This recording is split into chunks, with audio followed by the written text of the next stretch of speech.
Everything started back in 2013 when De La Salle University, Manila initiated a partnership with 7 barangays of Leverisa, District 5 of Manila.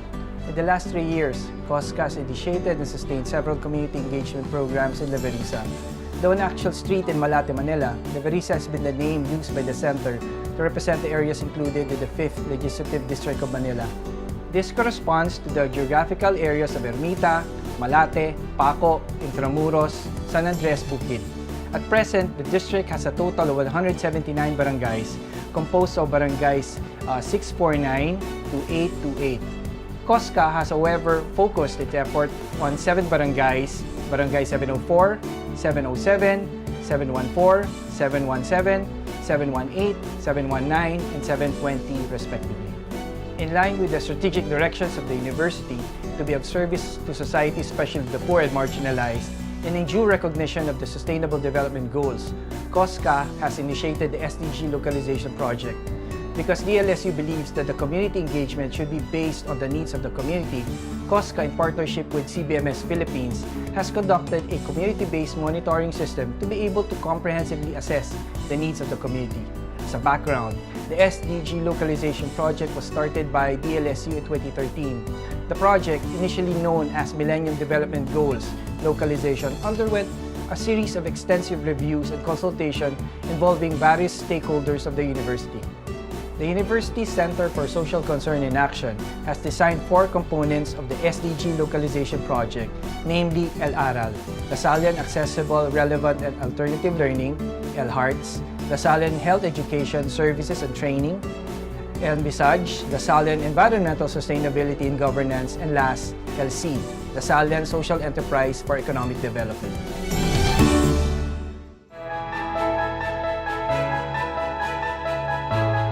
The primary goal of LRL is to produce and empower Lasallian youth by providing quality, non-formal, and alternative education. The Lasallian RL will try to localize Sustainable Development Goal number 4 by, first, putting in place a full learning implementation year of ALS program with a post-accreditation and equivalency test mechanism to sustain the learning process. Second, setting up an inclusive and equitable mechanisms to integrate continuing education and scholarship opportunities. And third, capacity building for ALS learners that will lead to the creation of livelihood and social entrepreneurial opportunities. Una kong nalaman ng ALS sa pinsan ko na sinabi niya sa akin na dito ko na lang ipagpatuloy ang pag-aaral ko. Marami ang nabago sa akin ng ALS. Dahil sa mga itinuro ng mga Lasallian Brothers, natuto ko magtiwala sa aking sarili na kaya ko makapagtapos at maabot ang mga pangarap ko. Nagkaroon ako ng mga kaibigan na handang dumamay at tumulong sa akin. Lahat kami ay iisa ang pangarap, ang makapagtapos ng pag-aaral at makatulong sa pamilya.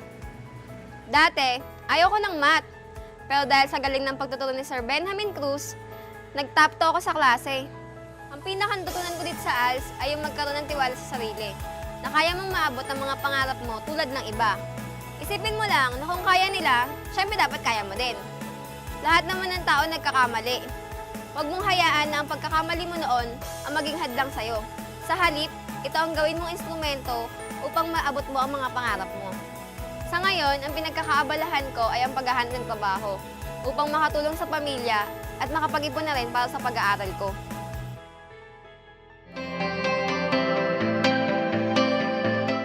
LNVSAGE, or Lasallian Environmental Sustainability and Governance, envisions itself as an initiative proactively contributing to the transformation of communities and its ecosystem, and to mainstream good governance towards environmental sustainability and community resilience. This will be implemented through the following. First, awareness and capacity building of local government units and communities. Second, collaboration with public and private sector. Third, policies and regulations. Lastly, engagement of DLSU community. Kung hindi ako nagkakamali, 2014 pa nag-start yung pakikipag-partner ng Lasal at Barangay. At ang project ay rehabilitation ng estero ng Fort San Antonio de Abad at estero di Maytubig.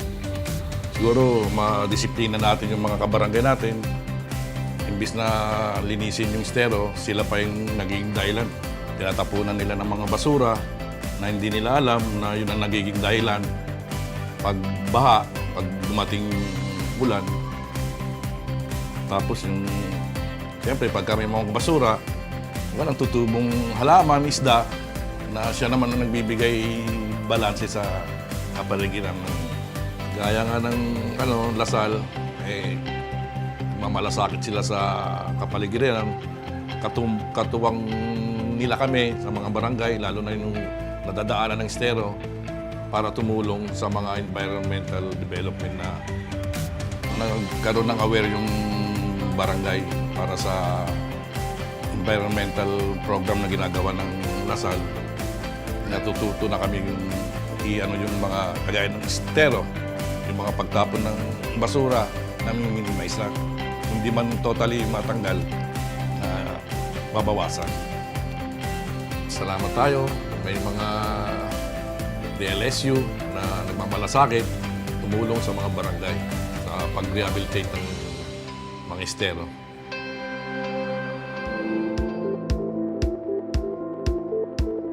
Lasallian Health Education, Accessible Resources and Training Services.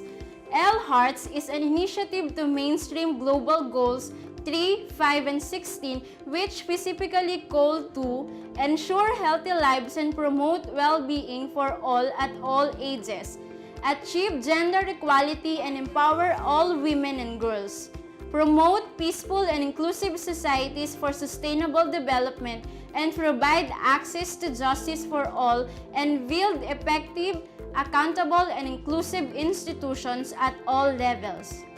L-Heart's strategies include conduct of capacity building trainings aimed at empowering community health workers and/or advocates, engage public and private institutions, professional groups, academe to help provide basic health services to the partner communities, and manage the implementation of a health information campaign which focuses on preventive health care.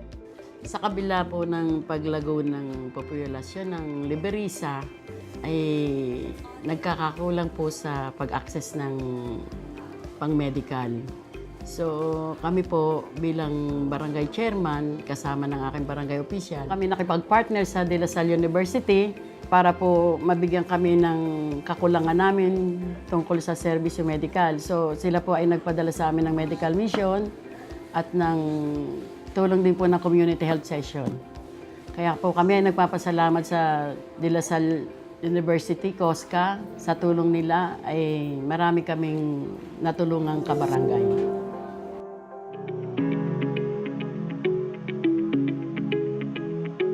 LSED, or the Lasallian Social Enterprise for Economic Development, is a localization strategy for goal number 8, which basically calls for decent employment and equal opportunities for everyone, and goal number 17, which highlights the importance of global partnership in the realization of the SDG goals. In LSED, we're trying to create 10 community social enterprises that will basically provide livelihood and employment opportunities for at least 50 community members from our partner communities in Liberisa, Manila.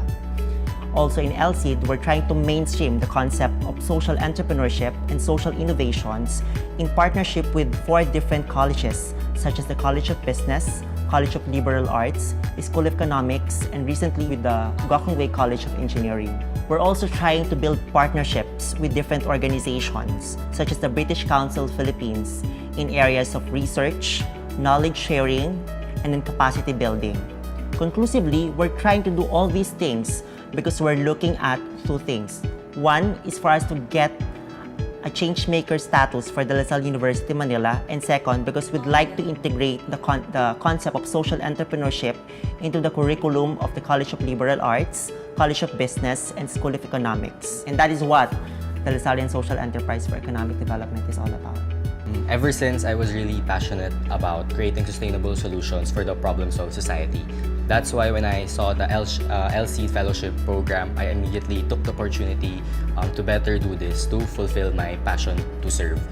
So one problem that is close to my heart would be the lack of a sustainable mindset for communities, because most of the communities that I've encountered they actually think of short-term solutions to their problems. That is why through the LC Fellowship Program, I would like to use social entrepreneurship as a long-term solution to their problems. One possibility would be to use the sampaguita sellers in the streets to actually help them create sampaguita-based products using my chemical engineering background as to help them have a more sustainable livelihood. So I'm very excited to be part of the LC Fellowship Program so that I would be able to think of innovative and sustainable solutions for the problems of society. On behalf of De La Salle University, I would like to encourage everyone to build a strong foundation of partnership and create a shared vision of sustainable development. Let us continue to engage people, influence institutions, and empower communities towards the realization of an inclusive and sustainable society. Let us remember that it is our common vision that binds us together, and it is our shared commitment that will move us forward.